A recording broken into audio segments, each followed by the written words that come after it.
Coucou, c'est Lizou. Cette année en juillet, je vais faire le festival d'Avignon. Alors bien évidemment, je commence à me mettre dans l'ambiance. Sur le pont d'Avignon, on y danse sur le pont d'Avignon, on y danse tous en rond. Mais Avignon, ce sera surtout...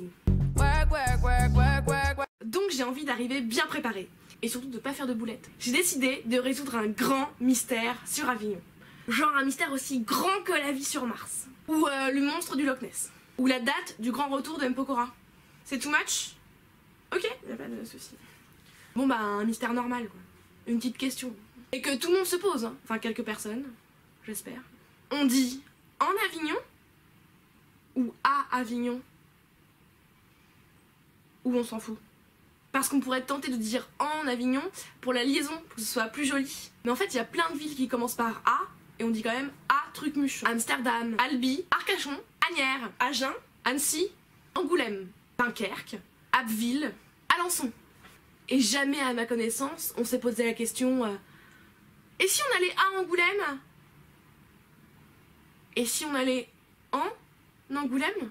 Donc je me suis renseignée. Et la question du A ou en se pose aussi pour la ville d'Arles. Alors c'est un peu complexe, mais hyper intéressant. Donc je vais résumer et vous rendre compte de ce que j'ai compris. De rien. On utilise en ou au, généralement devant un nom de province ou d'état pour faire la différence avec la ville. Par exemple, en Andorre, le mini-état, et à Andorre, la ville. Jusqu'au XVIIIe siècle, Avignon était un état pontifical enclavé en France, qui regroupait Avignon et plusieurs villes autour. Quand on disait en Avignon, ça voulait dire le comté d'Avignon, donc grosso modo une partie de la Provence. Et pareil pour Arles, du temps où c'était pas seulement une ville, mais aussi un royaume. Après la Révolution, ces villes ont été rattachées à la France, et donc l'usage voudrait que maintenant on utilise seulement A, car ce sont maintenant uniquement des villes. Mais certaines personnes restent attachées à l'usage du en, qui est un usage occitan parce que ça reflète l'histoire d'une région, un héritage. Un peu comme ceux qui disent chocolatine plutôt que pain au chocolat. Ou crayon de bois plutôt que crayon à papier. Ou Kleenex plutôt que mouchoir.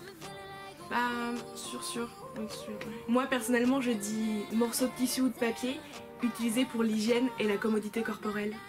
À Avignon, en Avignon, ça reflète des traditions, un patrimoine que l'on défend et que l'on souhaite faire perdurer. Moi ça me dérange pas, hein. Tant que vous venez voir mon spectacle, vous pouvez dire à Avignon, en Avignon. Que vous soyez d'Avignon, d'Arles, d'Annecy, de Dunkerque, d'Albi, d'Arcachon. Mais venez voir mon spectacle.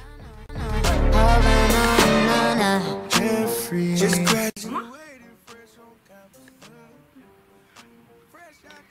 je serai sur Avignon pour le festival off.